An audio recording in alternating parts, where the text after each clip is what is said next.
Oke. Apa bisa lihat di layar? Bisa, Pak. Bisa, Pak. Bisa, Pak.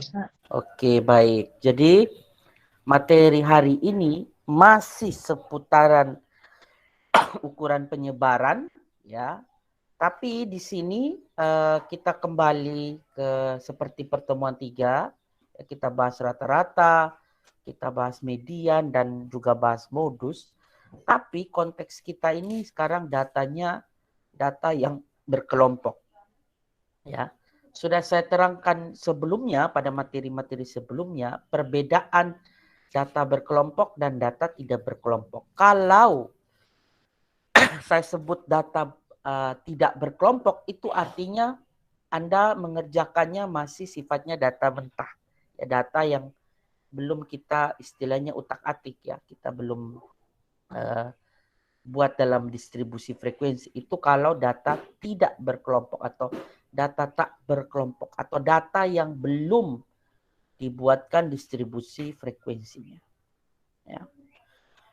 Tapi kalau data berkelompok di sini ya, itu adalah data yang sudah dikategorikan atau data yang sudah dikelompokkan dalam bentuk distribusi frekuensi. Nah, itu menjadi highlight atau catatan Anda ya ketika di tugas atau di soal atau di materi statistik manapun kalau bilang data berkelompok itu ya betul-betul data yang masih data yang sudah berbentuk distribusi frekuensi. Oke, sekarang kita sedikit bahas di luar data berkelompok dulu ya, tapi materi hari ini sangat sering Anda temukan di lapangan ya, atau sering Anda temukan dalam kasus-kasus manajemen atau bisnis, yaitu rata-rata tertimbang. Jadi rata-rata itu sendiri banyak jenisnya ya, banyak jenisnya. Yang biasa kita bahas di statistik itu rata-rata hitung.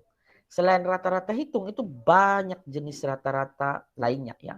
Salah satunya rata-rata tertimbang. Ada lagi kalau Anda baca buku statistik ada rata-rata harmonik gitu. Ada juga saya menggunakan analisis deskriptif sekarang itu muncul 5% trimmed mean atau rata-rata pemangkasan 5% misalnya. Jadi datanya dibuang, data ekstrim dibuang 5% tertinggi dan 5% terendah, baru dia mencari rata-rata. Jadi rata-rata itu banyak jenisnya tergantung kasus yang kita hadapi. Nah, di sini saya menjelaskan khusus rata-rata tertimbang saja ya. Jenis rata-rata yang lain ada rata-rata geometrik itu, rata-rata harmonik juga saya tidak sengaja tidak sajikan di sini karena di manajemen sama di bisnis itu ya Anda lebih banyak kasus-kasus yang masuk ke dalam rata-rata tertimbang ya, ketimbang jenis rata-rata yang lain tadi. Nah, rata-rata tertimbang ini apa ya? Pada perhitungan rata-rata hitung populasi maupun juga sampel itu setiap data dianggap mempunyai tingkat atau bobot yang sama. Namun di beberapa kasus itu data itu punya bobot yang tidak sama atau berbeda-beda setiap data itu. Nah, sehingga untuk mengakomodir itu kita tidak bisa pakai rata-rata hitung. Kita harus menggunakan rata-rata tertimbang. Di mana rumus rata-rata tertimbang adalah sigma W, X bar W ya, atau rata-rata tertimbang. Kemudian kita dapatkan dengan cara sigma W dikali X ya. Artinya sigma itu menunjukkan data kita jumlahkan ya. Kemudian kita kalikan antara W bobot ya di sini dan juga nilai. Sorry. Pakai laser ya ini dia. Ya. rumusnya. Kemudian kita bagi dengan sigma W atau jumlah bobotnya. Nah, contoh yang paling sering atau paling Anda harus ketahui sebenarnya adalah perhitungan IPK atau indeks prestasi kumulatif Anda setiap semester atau total. Sekarang muncul pertanyaan saya, Anda tahu tidak itu indeks prestasi kumulatif Anda itu dapat dari mana hitungannya?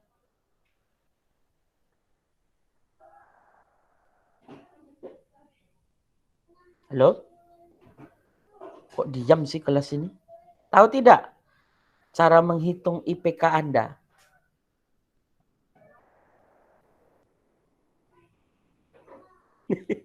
Berarti ini Anda ini selama ini dapat IPK bagaimana? Sekarang pertanyaan saya, tahu tidak? Tahu, Pak. Mei tahu. Yang lain? Tahu, Pak. Tahu, Pak. Pak. Oh, tahu proses menghitungnya? Tahu proses menghitungnya ya?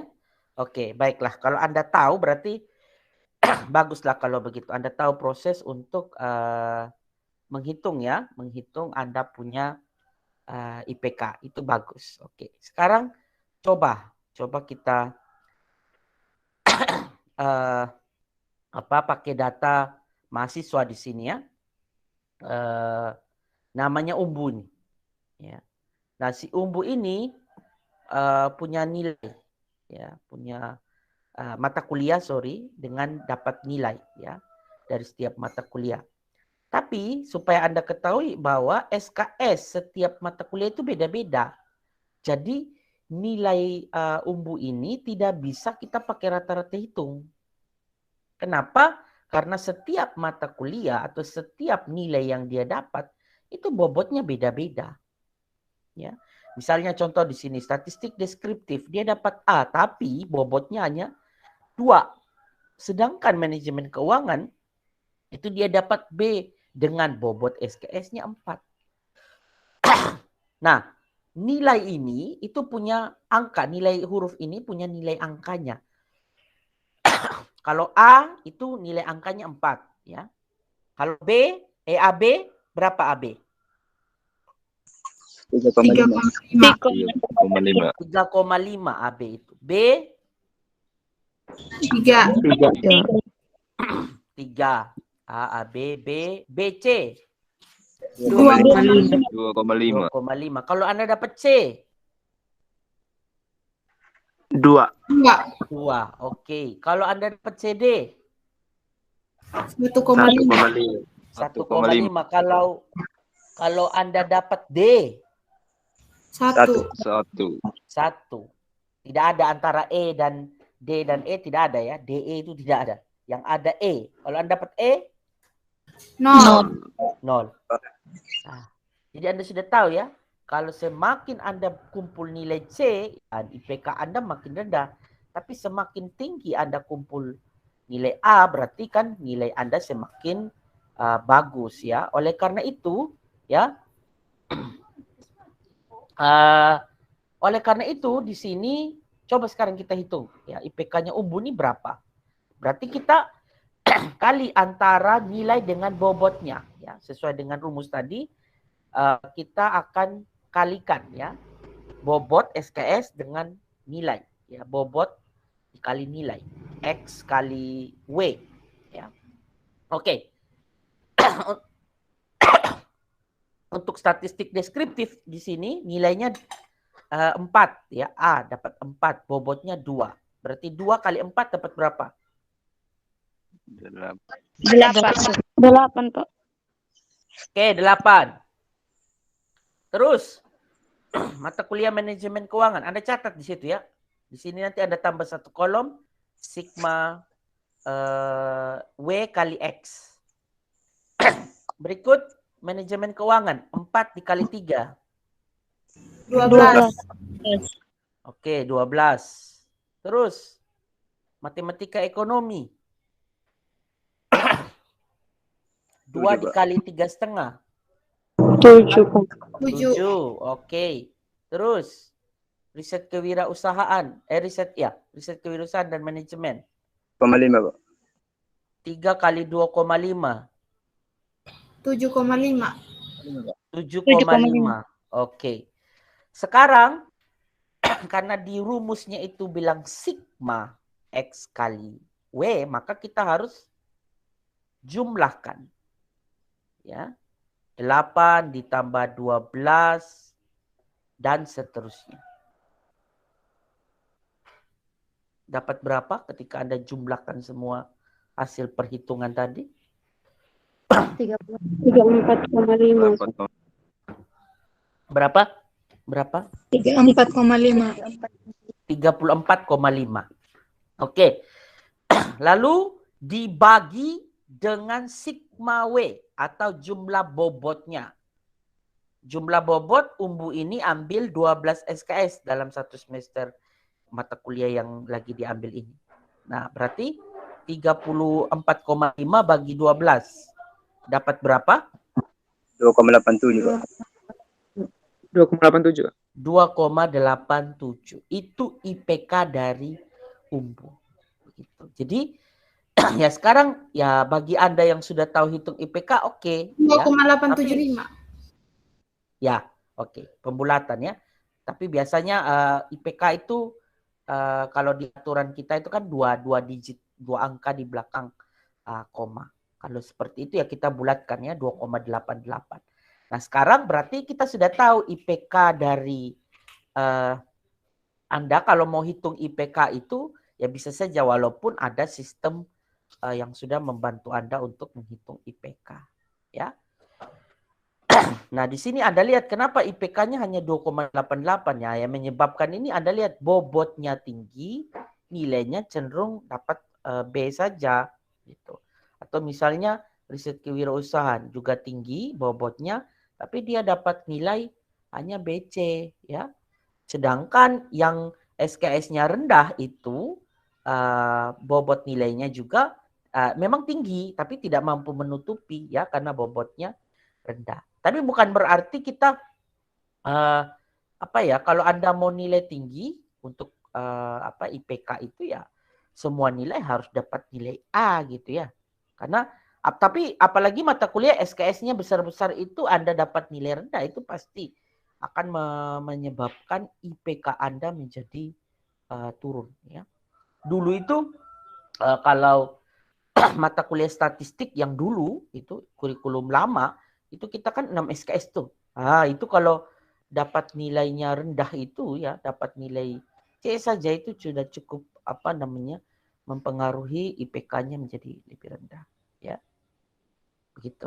Jadi sudah paham ini ya cara menghitung IPK. Nah, sekarang coba Anda iseng-iseng lihat nilai semester 2 lalu kan ada di transkrip toh ya, di hasil studi Anda cek, Anda lihat ya, Anda punya IPK itu bagaimana sih kalau hitung manual. Nah, coba ya nanti sebentar setelah selesai kelas ini Anda bisa cek ya di catatan di portal masing-masing.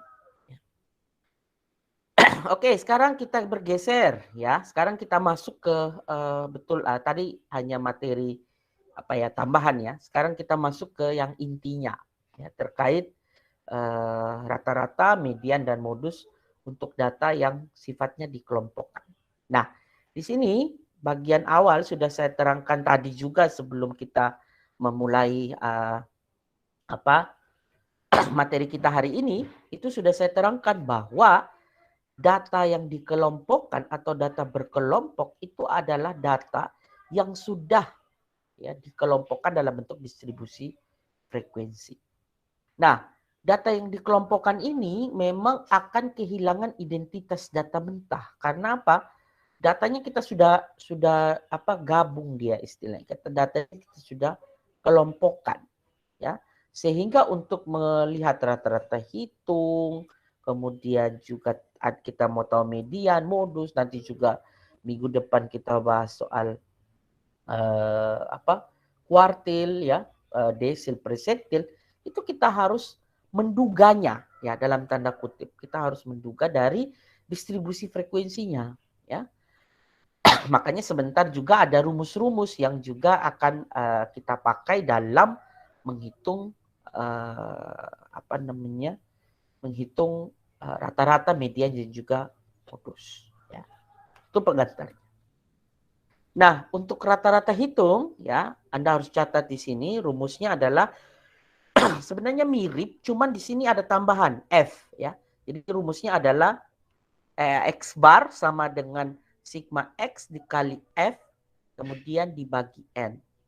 Artinya apa? X bar itu ya rata-rata hitung, ya. Tapi dalam konteks di sini adalah kita menggunakan rata-rata untuk data yang berkelompok atau data yang sudah dibuatkan distribusi frekuensi. Kemudian X. Kalau sigma ini ya pada dasarnya sama semua ya, artinya data itu nanti akan dijumlahkan. Tapi sebelum dijumlahkan, ya X dikali F dulu. Ya. X itu adalah nilai tengah kelas. Ya. Jadi kalau kita sudah buat distribusi frekuensi, maka kita perlu nilai tengah kelasnya. Ya. Kemudian yang berikutnya adalah F. F itu adalah frekuensi. Frekuensi setiap kelas. Jadi nanti nilai tengah kelas dari setiap kelas itu kita akan kali dengan frekuensi setiap kelas juga, ya. Lalu hasilnya akan kita jumlahkan, lalu kita bagi dengan jumlah data. Oke. Sudah dicatat ini rumusnya? Sudah, Pak. Sudah, Pak. Sudah, Pak. Ya. Oke. Baik, kita langsung masuk ke soal. Nah, ini kembali lagi kita pakai soal yang sama ya supaya kita lebih mudah ya identifikasi. Ini sambungan soal pada pertemuan kedua untuk data Pak Umbu. Tapi ingat di sini kita diminta untuk mencari rata-rata untuk data yang sudah dikelompokkan. Jadi yang kita salin itu bukan data mentahnya, tapi data yang sudah kita buatkan distribusi frekuensi. Nah, sekarang pertanyaan saya berdasarkan rumus tadi, data frekuensi atau distribusi frekuensi apa saja yang dibutuhkan dalam menghitung rata-rata hitungnya? Coba lihat rumusnya tadi. Ini. Data apa saja yang kita butuhkan kalau begitu?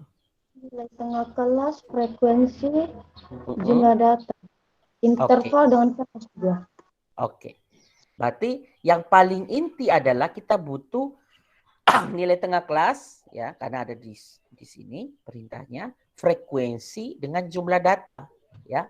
Memang kita perlukan juga kelas sama intervalnya atau batas kelasnya ya, supaya kita bisa tahu ini masuk kelas ke berapa ya.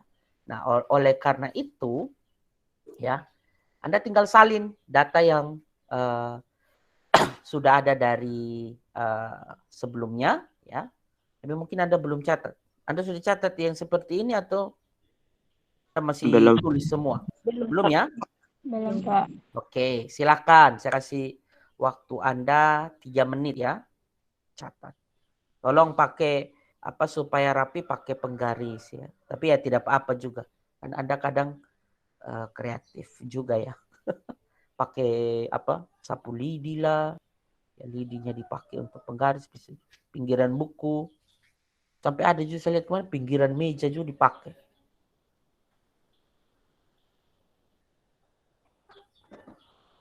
Oke, Anda catat dulu ini data yang kita perlukan ya. Nah, ini ambil dari mana? Nah, lihat kembali catatan Anda di pertemuan kedua ya. Materi pertemuan kedua itu sudah diterangkan bagaimana kita membentuk data mentah menjadi atau disajikan menjadi distribusi frekuensi ya. Di sini ada kelas ya, dari data Pak Umbu itu kita temukan 5 kelas. Kemudian masing-masing kelas punya interval tadi ini. Lalu ada frekuensi ya, frekuensi dari setiap kelas dan juga nilai tengah kelas ya. Silakan ditulis, dicatat.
Sudah, Pak.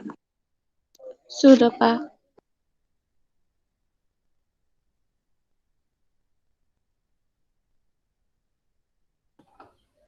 Oke, baik.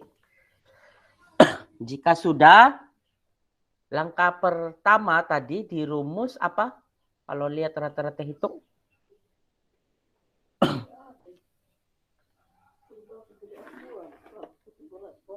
Rumusnya?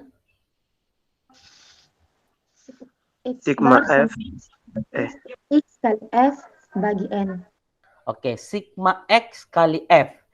Berarti sebelum dijumlahkan atau tanda sigma itu, Anda harus dikalikan terlebih dahulu. X dikali F. X itu adalah nilai tengah kelas. Ya, dikali dengan F-nya. Ya, berarti di sini 21,5 dikali 1. Dapat berapa? 21,5. 5, Pak. Oke. Terus kelas kedua lagi begitu. X dikali F.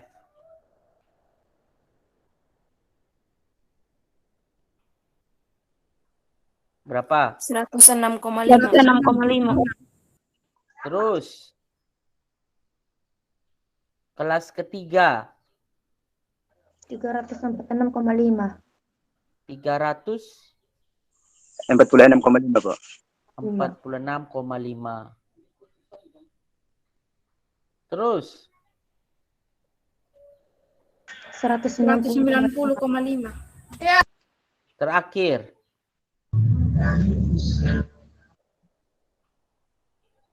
77,5. 5, Pak. betul ini? Yang tadi sudah. Betul, Pak. Oke, jadi Anda tulis di bagian sampingnya, Anda tambah satu kolom lagi untuk perhitungan frekuensi dikali nilai tengah kelas. Ya, jadi di sini tadi sudah kita hitung setiap kelas ya. Jadi kalau Anda punya 3 kelas ya sudah 3 kelasnya itu masing-masing kelas kita harus kali ya, mengalikan antara frekuensi dengan nilai tengah kelas. Ya. Ini kalau Anda kerja soal dari data mentah itu perhatikan baik-baik ya. Ketika kita salah dalam menentukan nilai tengah kelas misalnya gara-gara interval salah, ya berarti hasil perhitungan rata-rata kita juga akan menjadi keliru ya atau tidak tepat. Oke, lalu di rumus setelah kita kalikan F kali X kita apakan? Jumlahkan. Jumlahkan. Oke. Sekarang berarti jumlah dari kelas pertama sampai kelas kelima. 742,5.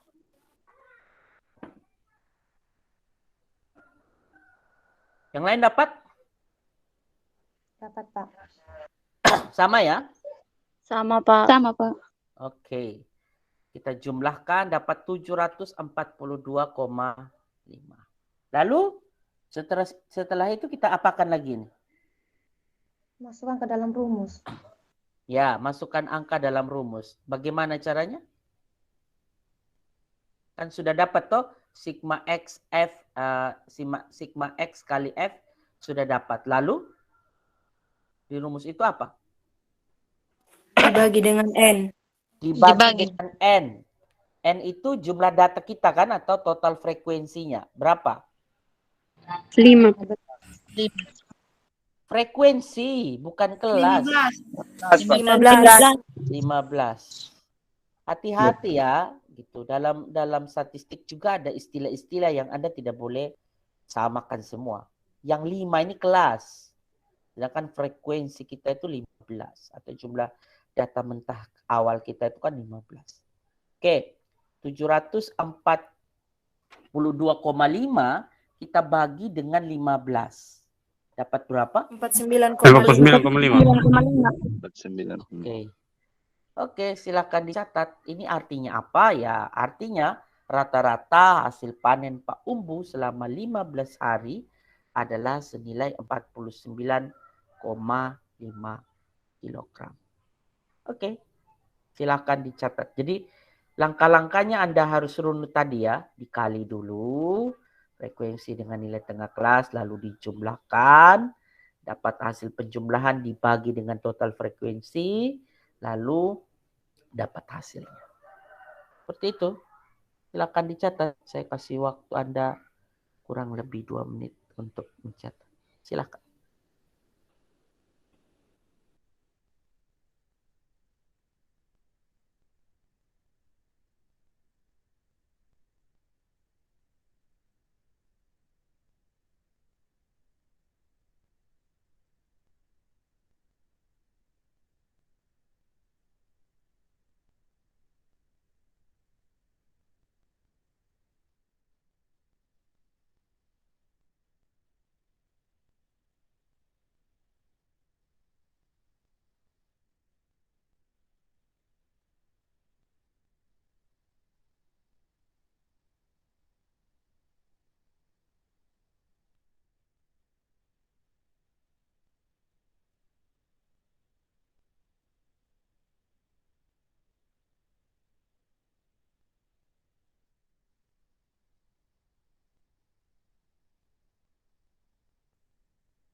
Sudah, Pak.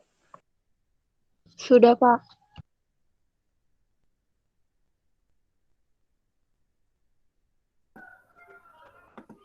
Oke, baik. Sekarang kita lanjut ya. Rata-rata hitung untuk data berkelompok sudah kita hitung. Kita pindah ke median. Nah, ini mulai butuh konsentrasi ya, karena median dan juga sebenarnya modus itu perhitungannya harus Anda cermat betul-betul.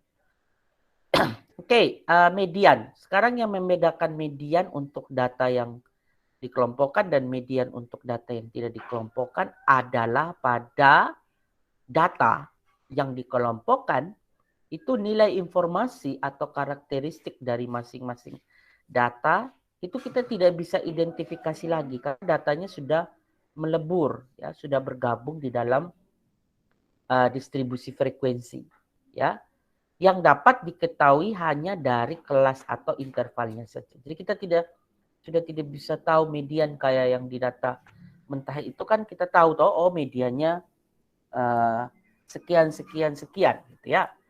Nah, kita cari letaknya lalu kita lihat ada di posisi mana lalu kita tentukan nilai median. Tapi kalau di data yang sudah dibentuk distribusi frekuensi ini sudah hilang identitasnya seperti yang saya jelaskan di awal tadi, sehingga kita akan sulit untuk mendeteksi ya data ini median ya terutama itu ada di posisi seperti apa, karena kita hanya bisa tahu bisa memprediksinya atau bisa mengidentifikasinya dari kelas ya. Oke. Nah ini yang penting ini rumusnya atau bagaimana sih kita mencari nilai median pada data yang sudah dikelompokkan ya atau data sudah berbentuk distribusi frekuensi. Kalau di data mentah yang kita bahas 2 minggu lalu ya di pertemuan ketiga, menentukan letak median itu rumusnya apa?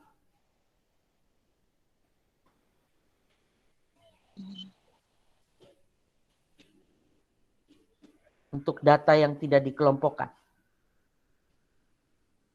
Aduh, sudah lupa semua ini. N tambah 1 dibagi 2. N tambah 1 bagi 2. Itu untuk data yang tidak dikelompokkan. Tapi untuk data yang dikelompokkan, ya, menentukan letak median ya, letak median atau letak kelas yang mengandung median, itu kita menggunakan rumus N per 2. Ya, N dibagi 2. Nah, di sini ini Anda catat ini rumus penting. Kita cari letaknya dulu. Tapi di sini bukan letak posisi datanya, tapi letak kelasnya ada di mana. Lalu setelah kita dapat nanti kita lihat di frekuensi ya. Kita lihat di frekuensi itu ada di mana ya posisi kelasnya untuk kelas median. Lalu setelah kita sudah menentukan atau tepat, lalu selanjutnya kita interpolasi. Ya, kita menghitung dengan rumus MD sama dengan L tambah N per 2 dikurangi CF dibagi F dikali I. Apa makna atau arti angka-angka ini? MD itu menunjukkan nilai median tentunya ya. Kemudian L itu adalah tepi kelas bawah dari kelas median. Ya, jadi kita harus tahu dulu langkah pertama letak kelas median itu di mana. Gitu. Kalau kita belum tahu maka langkah selanjutnya itu akan kesulitan. Ya. Kemudian N adalah frekuensinya atau jumlah data kita. Lalu CF. CF itu adalah frekuensi kumulatif setelah kelas median. Kemudian F itu adalah frekuensi ya dari kelas median yang kita maksud, dan terakhir I, interval. Interval itu adalah perhitungan kita waktu di pertemuan 2 yang lalu, waktu kita menghitung kelas ya, intervalnya jaraknya berapa. Masih ada yang ingat yang lalu kita hitung interval untuk datanya Pak Umbu berapa kemarin di pertemuan 3?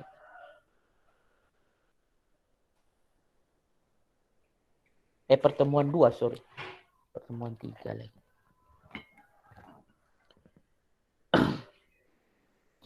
Sudah dicatat 13, ini rumus ini? Pak. Oh, 13. 13. Oke, berarti Anda mencatat ini ya. Oke, sudah dicatat rumusnya? Sudah, Pak. Sudah ya. Oke. Sudah, Pak. Sekarang kita akan selesaikan ya. Kita akan selesaikan, coba kita kerjakan. Nah, kembali lagi kita gunakan data hasil panen dari Pak Umbu ya. Oke. Nah, berdasarkan rumus tadi, data apa saja yang kita perlukan? Kalau rata-rata tadi kan nilai tengah kelas, kemudian frekuensi, ya, serta kelas sama intervalnya. Total frekuensinya juga atau jumlah data. Kalau median ini yang kita perlukan apa saja? Tepi kelas bawah, jumlah frekuensi, Pak. Oke, tepi kelas bawah, jumlah frekuensi, dan CF. CF itu sebenarnya frekuensi kumulatif. Ya. Frekuensi kumulatif, kumulatif frekuensi. Itu diperlukan juga. Ya. Jadi 3 itu minimal yang kita perlukan. Oke. Nah, sebenarnya NTK tidak perlu ya, sorry. Sebenarnya Anda delete saja. Oke, silakan Anda catat ini datanya. Ya.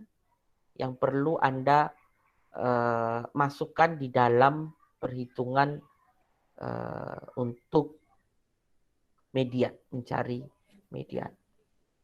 Sudah dicatat ini belum? Masih mencari. Oke, silakan saya kasih Anda 2-3 menit ya.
Sudah, Pak.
Oke, sudah ya?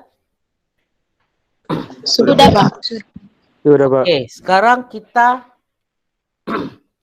langkah pertama apa untuk menghitung median? Kita coba untuk selesaikan ini. Langkah pertama apa?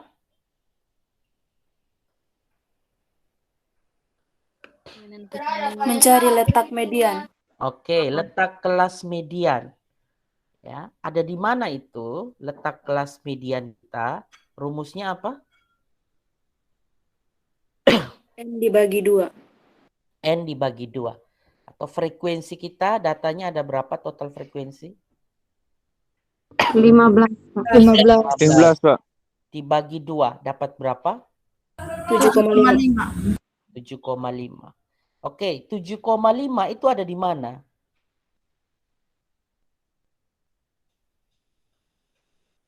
Tujuh koma lima itu kita lihatnya di frekuensi kumulatif lebih dari. Ya. Caranya di mana kita lihat? Ya, kita lihat di 7,5 itu masuk di mana posisinya. Ya. Oke, coba kita lihat. Nilai yang paling kecil di situ berapa di frekuensi kumulatif lebih dari? 1. 1, Pak. 7,5 bisa masuk di situ tidak? Tidak bisa. Tidak bisa. Oke, kita pindah lagi ke kelas di atasnya lagi. Kelas keempat. Nilai paling tinggi di situ berapa? 15. Kelas Sebelas. keempat. Kelas keempat. 4. 7,5 masuk tidak di situ? Tidak, Pak. Tidak. Terus kelas ketiga.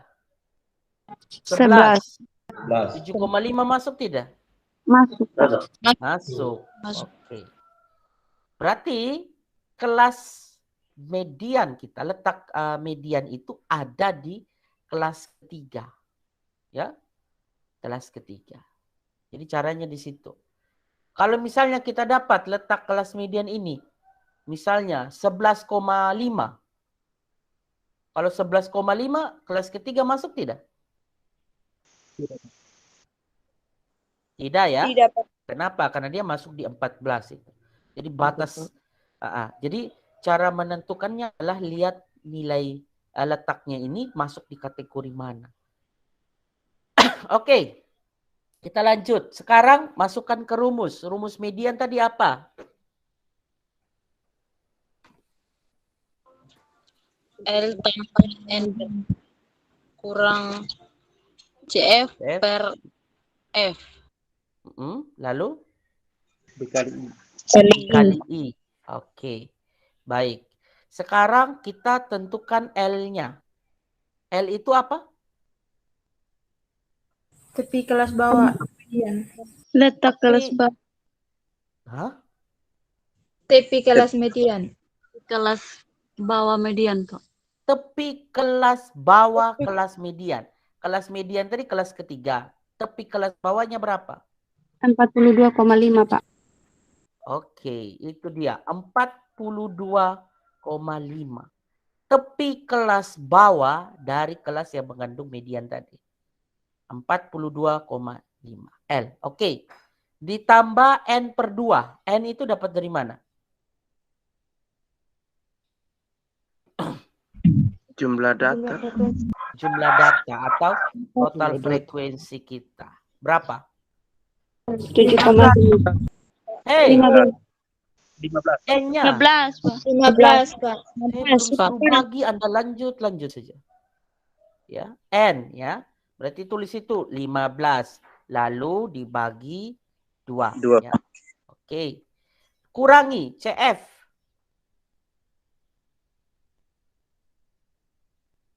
Apa CF itu? Keterangan di situ. Frekuensi kumulatif setelah kelas median.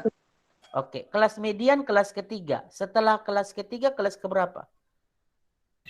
Keempat. Oke, kelas keempat. Frekuensi kumulatifnya berapa? 4, Pak.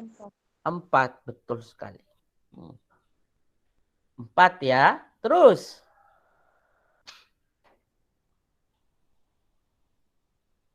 Dibagi dengan F. F itu dapat dari mana? Frekuensi kelas median. Berapa? 7. Oke, good. 7. Ya, terus. Dikali I. 1, apa? 13. 13. Itu ingat ya. Materi kita terkait yang pertemuan kedua itu. Menghitung interval. Ya, dapat 13. Oke. Lalu kita masukkan angka-angka ini ke dalam rumus. Ya. Berarti MD sama dengan 42,5 ditambah 15 dibagi 2 dikurangi 4 lalu dibagi 7 dikali 13. Oke.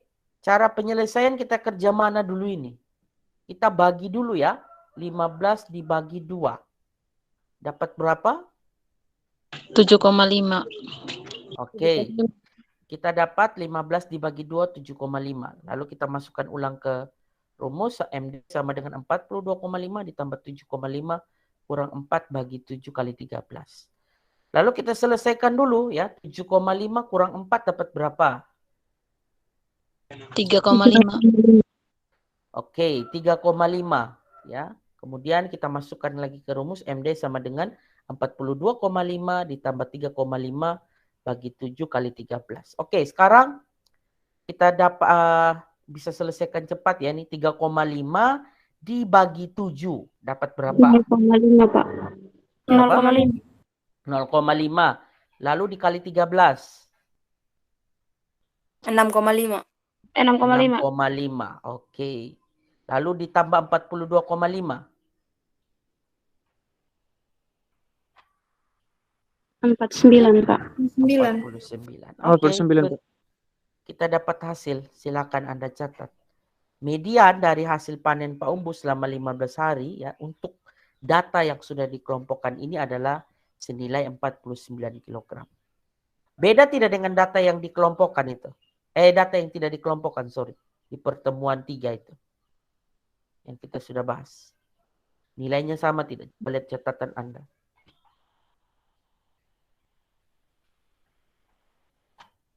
Sama tidak? Halo?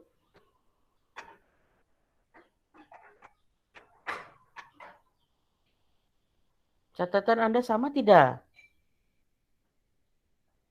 Nilai mediannya untuk data yang tidak dikelompokkan dengan yang sekarang data yang berkelompok. Sama tidak? Beda, Pak. Yang lalu Tidak berapa? sama. Yang lalu berapa? Yang lalu 50 ya mediannya. Kalau sekarang kita dapat 49. Nah, inilah tadi yang saya maksud.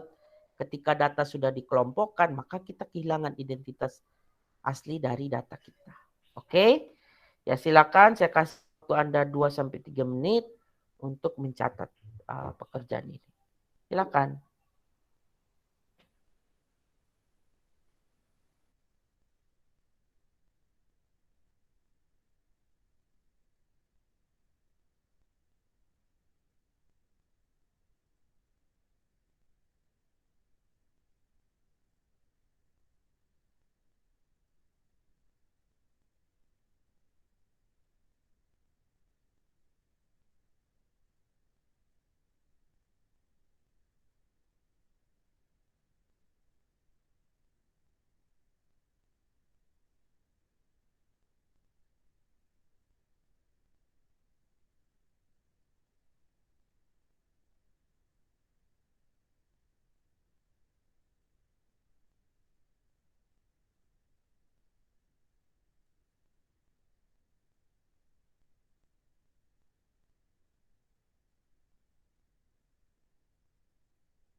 Sudah, Kak.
Oke. Baik, sudah semua ini? Sudah dicatat? Sudah, Pak. Sudah, Pak. Sudah, Pak. Baik, sekarang kita akan bergeser ke modus ya untuk data yang Permisi Pak, mau ya, tanya. Ini silakan. cara hasilkan nilai frekuensi dengan yang FK ini bagaimana Pak? Saya masih bingung. Yang frekuensi yang 13731 ini dari mana Pak? Yang mana? Yang di median ini Pak. Yang frekuensi ini. 7 ini. Dari 13731 itu bagaimana cara menghasilkan?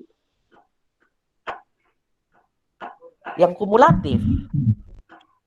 Atau frekuensi ini nih, Iya, frekuensinya. Oh, ini lihat kembali terkait materi keberapa ya distribusi frekuensi. Pertemuan 2 itu. Ini kan kita tabulasi waktu itu kan. Misalnya nilai 15 sampai 28 itu nilainya 1, 29 sampai 42 nilainya 3. Gitu-gitu. Itu yang kita sudah bahas di pertemuan kedua ketika menentukan distribusi frekuensi. Jadi sekarang kita pakai distribusi frekuensi itu untuk menghitung medianya. Jadi kita berlanjut gitu. Jadi kalau Anton atau kawan-kawan yang lain mau tahu bagaimana distribusi frekuensi ini terjadi, ya lihat kembali materi saya, itu sudah saya upload juga ya, untuk Anda bisa nonton kembali terkait distribusi frekuensi. Ya, begitu Anton. Bisa ya? Iya Pak, bisa. Ya. Lihat kembali materi yang sebelum-sebelumnya. Makanya tadi saya bilang ya sebelumnya bahwa kuliah online itu enaknya gini ya. Kalau Anda lupa atau Anda tidak ingat kembali, misalkan namanya kita manusia ya punya keterbatasan dalam daya ingat. Nah, Anda bisa putar kembali, itu enaknya. Jadi angka frekuensi ini kita dapatkan ketika dengan sistem tabulasi. Buka aja materi kita pertemuan 2 itu, saya pikir saya terangkan dengan jelas ya soal ini. Atau Anda lupa cara menghitung tepi kelas, menghitung nilai tengah, frekuensi kumulatif, itu ada semua. Ya. Baik, kita lanjut ya ke modus ya. Iya, Pak. Oke. Oke, modus sama seperti data yang tidak berkelompok ya, bahwa di data yang berkelompok juga modus ini merupakan salah satu ukuran ya untuk kita melakukan atau mendapatkan ukuran pemusatan.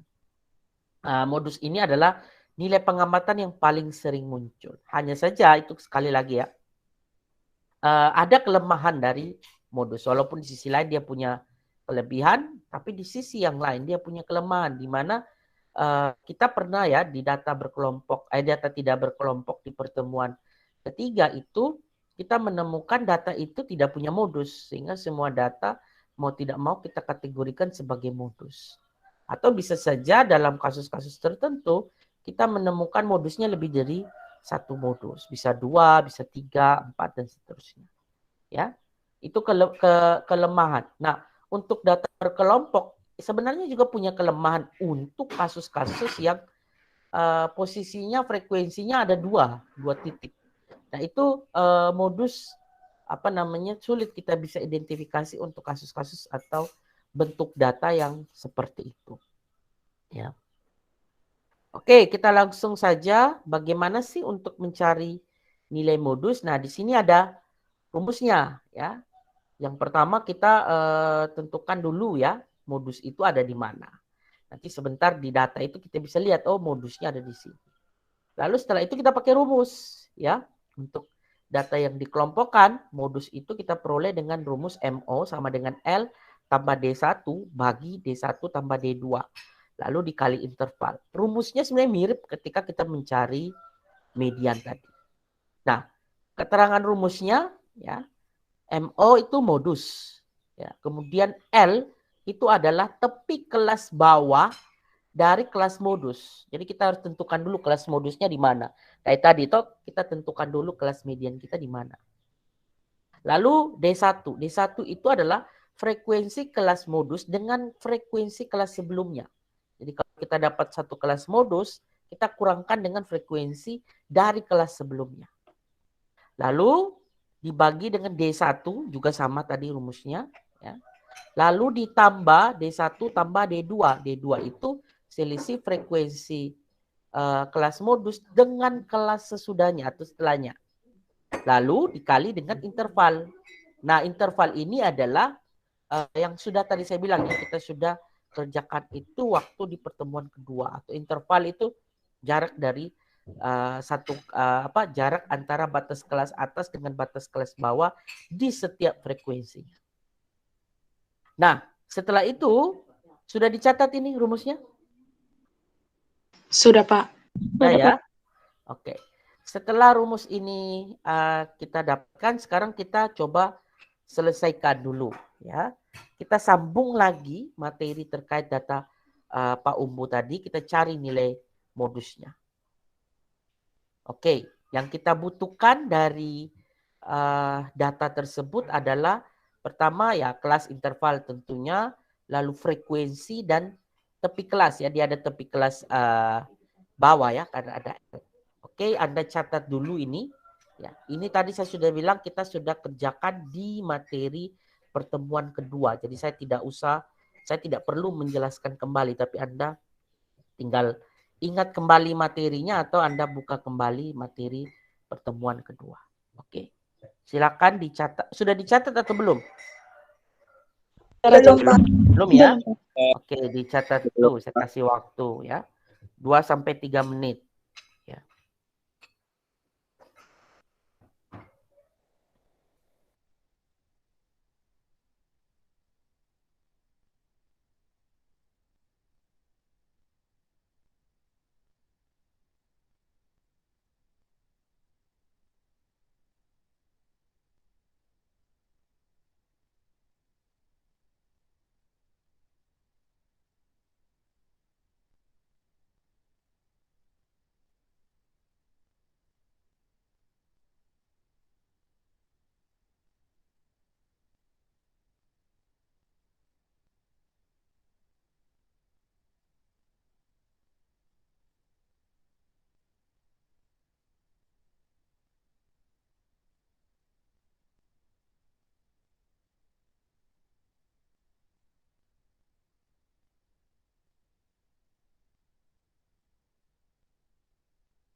Oke.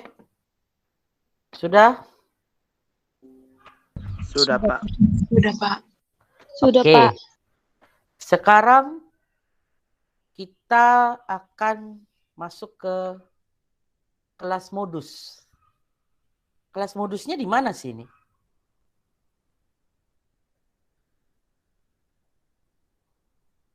Ayo. Modus itu apa modus? Di kelas ketiga, Nilai Pak. sering muncul. Saya tanya, modus Nilai itu apa? nilai yang sering muncul. Nilai yang paling sering muncul. Di data kita ini, kira-kira ada di mana dia? Di kelas keberapa? Di kelas Kelas ketiga. Kenapa? Ketiga, Pak. Kenapa? Karena frekuensinya lebih besar. Oke, karena frekuensinya paling tinggi. Jadi, modus itu biasanya ada di kelas yang frekuensinya paling tinggi. Nah, ini tadi yang saya bilang, kelemahan modus itu bisa saja kita punya distribusi frekuensi yang kelas frekuensinya paling tinggi itu ada 2, bisa saja. Nah, untuk kasus kita ini, data hasil panen dari Pak Umbuk ini kebetulan hanya ada satu kelas yang paling tinggi, yaitu kelas ketiga. Ya, jadi, menentukan kelas modus, perhatikan di frekuensinya yang paling tinggi. Ya, dia ada di mana frekuensi paling tinggi. Tapi itu tadi ya kelemahannya kalau kita menemukan ya 2 kelas yang frekuensi sama tinggi. Misalnya contoh kelas 2 dan kelas ketiga ini sama-sama 7. Nah, itu kita akan sulit untuk menentukan atau menghitung modusnya. Ya. Lanjut setelah itu kita buat apa? Kita sudah tahu kelas modus kita berarti kelas yang ketiga. Masukkan ke rumus MO sama dengan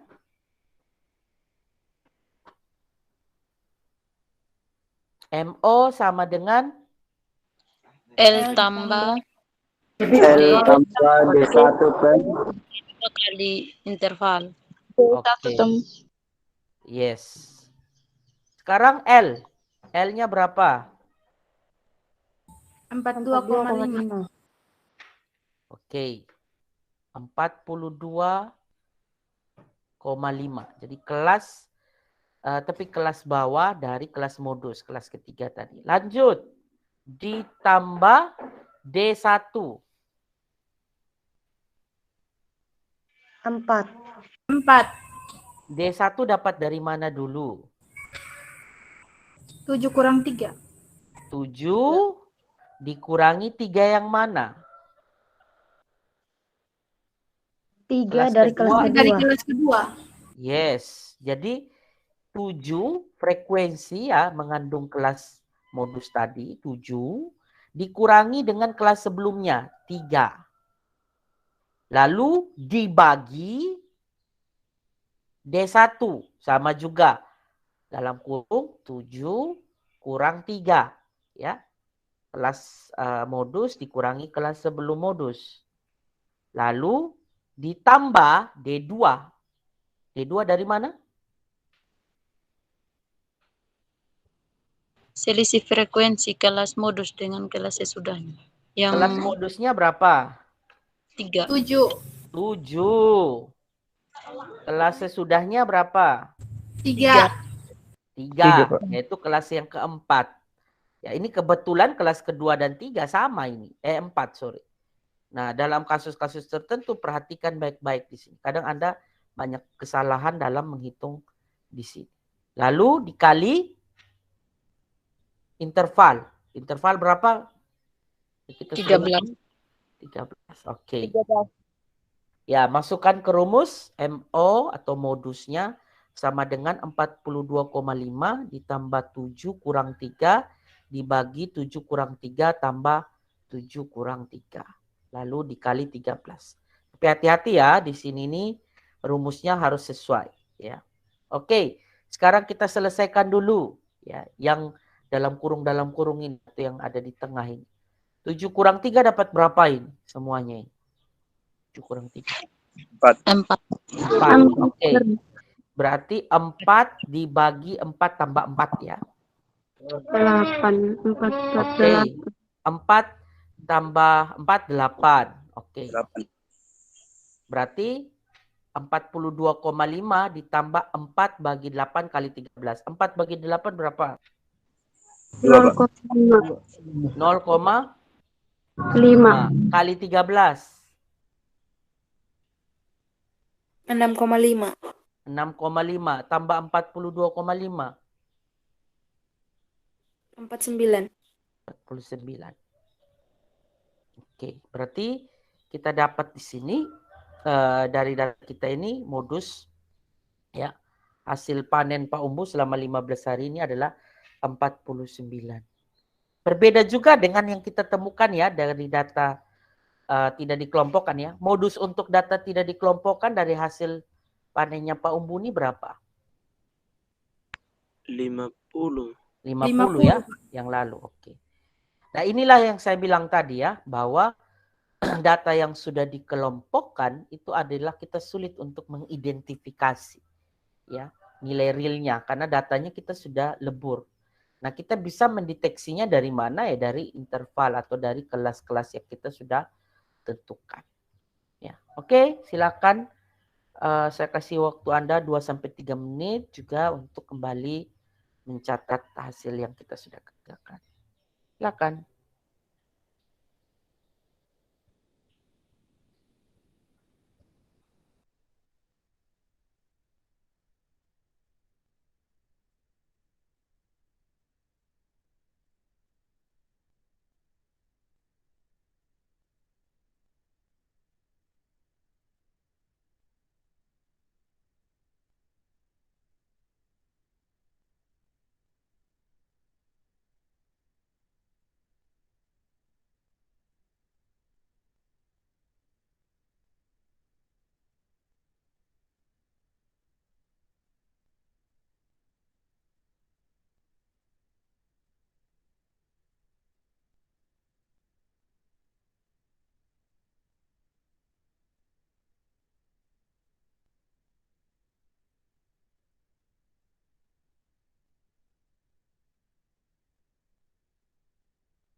Oke, sudah dicatat?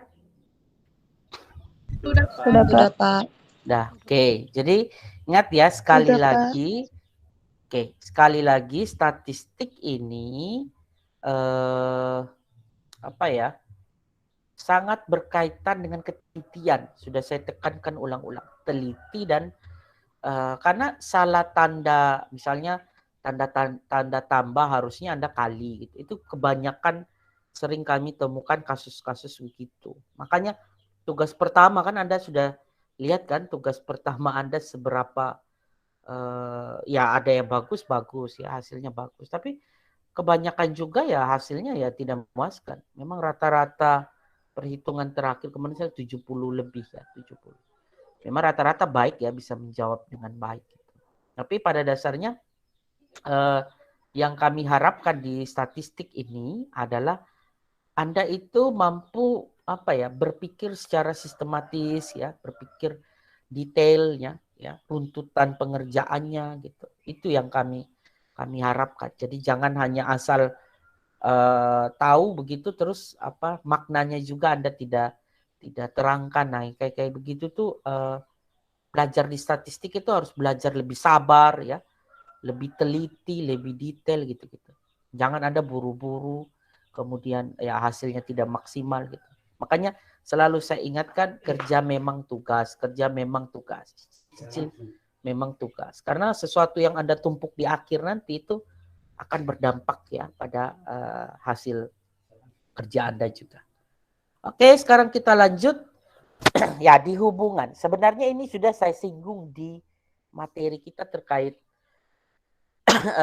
pertemuan 3 ya untuk data yang tidak dikelompokkan. Sebenarnya pada dasarnya sama, bahwa rata-rata hitung, median, dan modus itu punya hubungan. Dimana kalau nilainya sama, ya X bar, median, modus, ya itu sama, berarti data kita itu simetri. Ya. Dan data yang simetri ini sekali lagi hubungannya atau kegunaannya ketika kita mau analisis statistik ya, terutama pendekatan parametrik.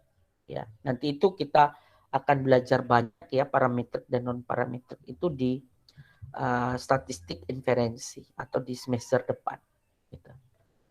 Nah, kemudian selain itu juga ya, kalau datanya misalnya condong ya, berarti nanti kita akan masuk ke materi setelah ukuran pemusatan, yaitu ukuran penyebaran atau di beberapa buku sering disebut sebagai dispersion atau dispersi. Nah, itu kita akan belajar lagi seberapa besar sih data kita itu menceng atau mengalami kecondongan gitu. Seperti itu. Itu kita akan belajar di materi yang lebih spesifik lagi.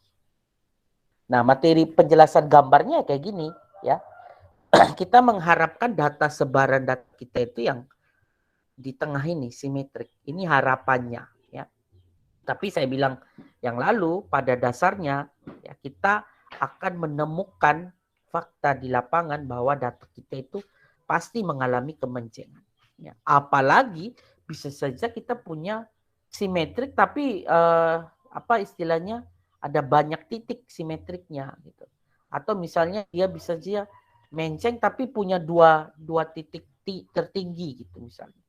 Nah, ini juga hal-hal yang kita sering alami ya di dalam. Mungkin Anda belum pernah atau tidak pernah bahkan ya terkait melakukan pengolahan data karena tidak pernah Anda melakukan proses penelitian. Tapi ya ketika Anda nanti turun ketika kita mengolah data itu rasa betul. Apalagi yang di bawah ini outlier ini itu sering sekali. Jadi kita sering menemukan data yang ekstrim ya. Itu kalau tidak percaya itu tanya Mario itu. Ya Mario ya? Sering menemukan data yang ekstrim ya? Sangat sering, Pak. Sangat sering. Di skripsinya itu ketemu itu ya. Jadi datanya itu tiba-tiba beda sendiri gitu. Ya. Yang lain boleh 0, tiba-tiba ada data yang tiba-tiba 2000 gitu. Ini apa ini? itu sering Anda akan temukan nanti ya. Mahasiswa saya juga yang lain itu yang meneliti terkait data itu sering ketemu outlier gitu. Lebih Anda kalau kita di bisnis ya, Anda saya pikir sudah dapat manajemen keuangan itu rasa betul. Ada perusahaan yang laporan keuangannya itu sampai ribuan triliun. Tapi ada perusahaan yang mungkin hanya triliun atau bahkan ratusan miliar. Nah, itu kan berarti kita akan menemukan ketimpangan data ya. Data yang terlalu kecil sama data mungkin yang terlalu besar. Atau dia outlier terlalu besar atau outliernya terlalu kecil. Itu pasti ya. Makanya statistik ini mewajibkan Anda kalau mau secara statistik ya akan Anda menujunya ke arah sini. Karena data yang simetrik itu dibutuhkan untuk asumsi untuk penggunaan parametrik. Ya. Kalau mau regresi, analisis regresi, uji beda, itu wajib hukumnya ke sini. Nah, kalau Anda tanya, Pak, ketika data saya itu tidak simetrik atau data saya itu tidak terdistribusi secara normal, apakah saya bisa pakai parametrik? Oh, tidak bisa. Karena pendekatan parametrik itu punya asumsi. Gitu. Kalau dalam kasus, kalau Anda bingung itu ya sama aja kayak gini. Misalnya Anda mau ke Surabaya, katakan, atau ke Denpasar. Di mana kita zonanya masih zona merah, katakan. Walaupun sekarang kita sudah turun ya. Dan Anda diwajibkan untuk tes PCR. Ya, untuk bisa masuk ke atau bisa melakukan perjalanan menggunakan pesawat. Nah, itu kan kewajiban. Coba Anda tidak tes PCR, apakah Anda bisa jalan di masa PPKM atau di masa zona kita masih zona merah? Tidak bisa. Karena syarat Anda melakukan perjalanan atau penerbangan tadi harus ada tes PCR. Sama juga dengan konteks penelitian ya, statistik parametrik tadi. Ya. Anda hanya bisa menggunakan pendekatan parametrik jika data Anda simetrik atau bukan simetrik ya, ketentuannya itu harus terdistribusi secara normal. Kalau data kita itu tidak membentuk distribusi secara normal, maka ya Anda tidak bisa pakai. Itu kalau melanggar itu ya silakan Anda pakai satu pendekatannya lagi, namanya non-parametrik. Karena non-parametrik itu dia tidak membutuhkan asumsi-asumsi, ya, termasuk datanya tidak harus terdistribusi secara normal. Dan ya banyak juga ya mahasiswa yang pakai parametrik, tapi sekarang juga ya trennya juga ada juga pakai yang non-parametrik. Nah, apa itu penjelasan saya? Nantikanlah lebih lanjut ketika Anda mengambil mata kuliah yang jauh lebih tinggi di atasnya ya. Itu kalau mungkin saya terangkan saat ini kan Anda belum skripsi semua dan skripsi itu kelihatannya masih jauh walaupun sebenarnya sudah semester 3 itu harus belajar sudah lebih. Anda mau ke arah mana? Manajemen pun itu luas ya. Anda mau spesifik ke arah yang seperti apa.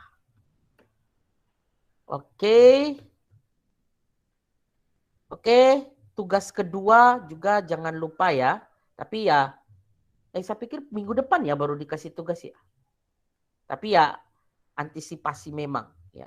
Tugas kedua ini memang belum ya. Kenapa saya tulis harusnya minggu depan ya. Setelah penjelasan itu. Tapi ya wes lah. Oke, terima kasih untuk hari ini. Ada yang ingin Anda tanyakan, saya persilahkan.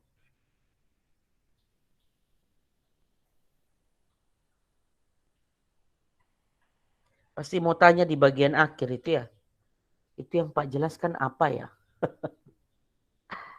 Ya itu seiring berkembangnya Anda saja nanti. Kalau saya paksa juga menjelaskan Anda tidak berada di pemahaman yang sama. Gitu. Kalau saya jelaskan ke Mario mengerti. Oh karena apa? Mario sudah menerapkan, sudah sementara lakukan penelitian. Jadi dia tahu oh parametrik, non parametrik diketahui. Tapi kalau kalian kan rata-rata, bukan rata-rata, hampir tidak ada di kelas ini yang lakukan riset gitu. Saya omong parametrik, non parametrik itu apa ya Pak? Makanan sejenis apa itu? Pasti Anda blank, bingung gitu. Tapi kalau sudah menjalankan, Anda sudah riset, Anda sudah lakukan penelitian, baru Anda, oh ini yang dimaksud Pak yang lalu parametrik, ini yang dimaksud non parametrik, ini yang deskriptif kayak gitu-gitu.